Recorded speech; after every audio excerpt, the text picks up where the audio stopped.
할렐루야. 이번 한 주간 우리에게 펼쳐지는 영적 전쟁에서 주님의 십자가 붙들고 승리하시는 복된 날들이 되시기를 바랍니다.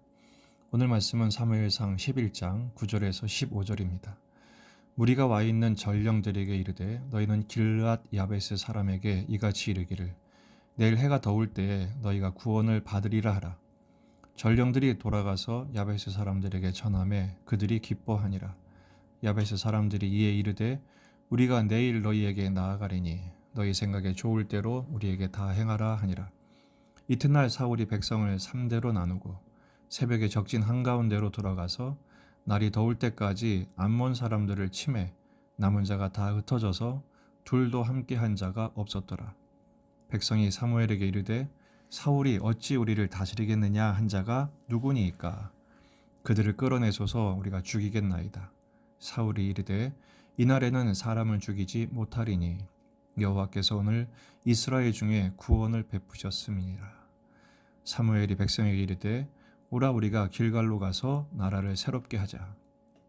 모든 백성이 길갈로 가서 거기서 여호와 앞에서 사울을 왕으로 삼고 길갈에서 여호와 앞에 화목제를 드리고 사울과 이스라엘 모든 사람이 거기서 크게 기뻐하니라. 아멘. 본문에 계시된 주님은 어떤 분이신가? 승리의 기쁨을 주시는 분이십니다. 오늘 본문에 기뻐했단 말이 두 번 나옵니다. 9절과 15절이죠.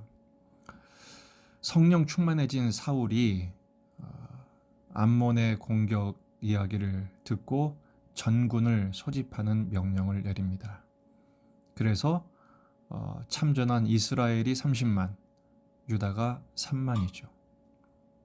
유례 없는 소집이었습니다.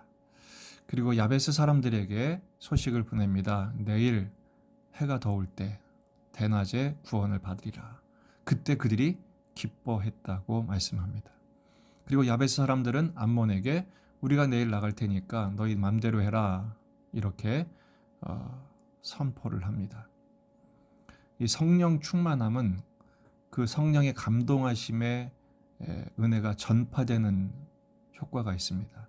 사울이 성령 충만하자 이스라엘 전군이 하나님의 두려움에 사로잡혀 다 같이 전쟁에 참전하죠.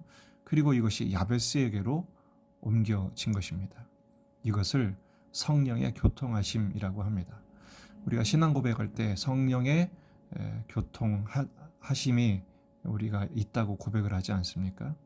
악령은 자꾸 부정적으로 만들죠. 서로 원망하고 불평하고 공격하게 만들지만 성령께서는 하나 되게 하시죠. 마침내 사울이 전군을 3부대로 나눠서 새벽에 급습을 합니다. 그리고 대낮에 전부 치죠. 어느 정도로 쳤느냐? 남은 자가 다 흩어져서 둘도 함께 한 자가 없을 만큼 완전히 초토화시킨 것입니다. 그러자 승리를 거두자 백성들이 사무엘에게 말합니다. 사울에게 말합니다. 어찌 사울이 우리를 다스리자 한 사람들이 어디 있습니까? 우리가 다 끌어 죽이겠습니다. 그러자 성령 충만한 사람들이 이기고 나니까 성질 충만한 말을 하는 것입니다. 그때 사울이 뭐라고 그럽니까? 이날에는 죽이지 못하리라. 왜냐하면 여호와께서 오늘 이스라엘 중에 구원을 베푸셨기 때문입니다. 은혜를 받았으면 은혜를 흐르게 해야죠. 은혜 받은 날 피를 묻힐 수 없다라는 것입니다. 여러분, 우리가 계속해서 은혜를 경험하려면 그 은혜가 흐르게 해야 합니다. 고린도후서 9장 8절 하나님이 능히 모든 은혜를 너희에게 넘치게 하시나니 이는 너희로 모든 일에 항상 모든 것이 넉넉하여 모든 착한 일을 넘치게 하려 하심이라. 아멘. 그리고 나서 사무엘이 선포합니다. 14절에 백성에게 이르되 오라 우리가 길갈로 가서 나라를 새롭게 하자. 여기서 나라는 사울의 왕국이 아닙니다. 하나님의 왕국입니다. 사울을 왕으로 세우신 하나님의 왕국을 새롭게 하자라는 것입니다. 하나님의 나라를 새롭게 하는 방식이 뭡니까? 15절 모든 백성이 길갈로 가서 여호와 앞에 사울을 왕으로 삼고 길갈에서 여호와 앞에서 화목 제물을 드립니다. 그러자 사울 이스라엘 모든 사람이 거기서 크게 기뻐했다 그랬습니다. 두 번째 기쁨이 나오죠. 바로 이때가 사울 통치 기간의 최고의 전성기가 됩니다. 이후로의 이런 장면을 보기가 드뭅니다.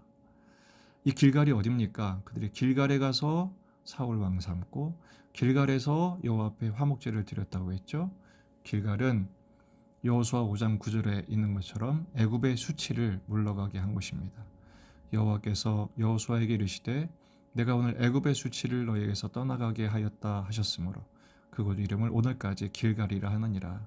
가나안 입성 전에 거기서 할례를 행함으로 언약 백성 삼으시는 순간부터 하나님께서 애굽의 수치를 물러가고 승리하는 하나님의 백성으로 삼으시는 장면입니다. 오늘 말씀을 한번 다시 생각해 봅시다. 기쁨. 야베스도 기뻐했고 온 나라가 기뻐했습니다. 언제요? 이전에는 기쁜 장면이 법궤가 돌아왔을 때 이후로는 처음 있는 장면입니다. 나라를 새롭게 할 때 모두가 기쁨을 얻게 됐죠. 어떻게 해요? 하나님 앞에서 왕이신 하나님을 인정하고 그 신정 통치, 하나님의 다스리심을 펼치는 왕이 될 때 그 나라는 새롭게 된 것입니다. 다시 말해 사울 왕은 정치적인 왕이 아니라 언약적 직무를 수행하는 왕입니다. 언제 왕다운 왕이 됩니까? 성령 충만할 때 왕다운 왕이 되는 것입니다.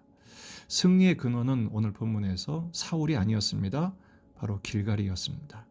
길갈에서 왕을 세우고 길갈에서 예배를 드림으로 하나님께서 그 기쁨이 극대화되게 하시죠. 하지만 놀랍게도 이 사울이 성령 충만한 지금의 모습이 아니라 하나님을 떠나고 악령에 시달리는 존재가 됐을 때 폐위당한 것이 어디입니까? 바로 여기 길갈이었습니다. 참 아이러니한 모습이죠. 왕으로 세움받은 곳에서 폐위를 당하게 됩니다. 하나님을 버리면 하나님께 버림을 당하게 되는 것이 영적인 원리입니다. 여러분, 하나님의 은혜로 구원받은 우리들 끝까지 하나님의 은혜 앞에 서도록 우리의 길갈로 돌아가야 합니다. 거기서 우리를 날마다 새롭게 해야 합니다. 길갈은 모든 수치가 굴러가는 곳이에요. 나의 영적인 영점을 확인하는 곳입니다. 십자가 앞에 서는 것이 바로 나의 길갈인 것이죠.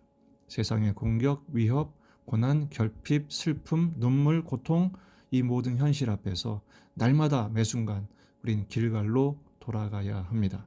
그곳에서 주님은 성령 충만의 은혜로 붙드실 것입니다. 사울이 믿음으로 선포하자 백성이 믿음으로 협력하여 나라다운 나라가 됐죠. 나라를 새롭게 했죠. 바로 우리 교회도 이렇게 성령의 교통하심이 왕성하게 일어나는, 그리고 우리 가정도 이렇게 성령의 교통하심이 왕성하게 일어나는 길갈이 될 때 새롭게 하심의 은혜를 경험하게 될 것입니다.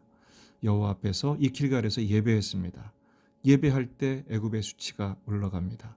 예배할 때 왕이신 하나님의 다스림을 통해서 참된 평강과 승리를 얻게 됩니다. 오늘 기도 제목, 우리 가정을 새롭게 하옵소서, 교회를 새롭게 하옵소서, 대한민국을 새롭게 하옵소서. 길갈로 돌아가 길갈에서 예배하고 길갈에서 회개하고 길갈에서 순종할 때 하나님께서 우리의 인생을 새롭게 하시고 세상을 새롭게 하는 하늘 뜻을 이 땅에 펼치는 십자가의 제자들 삼아 주시는 은혜가 있기를 주의 이름으로 축복합니다.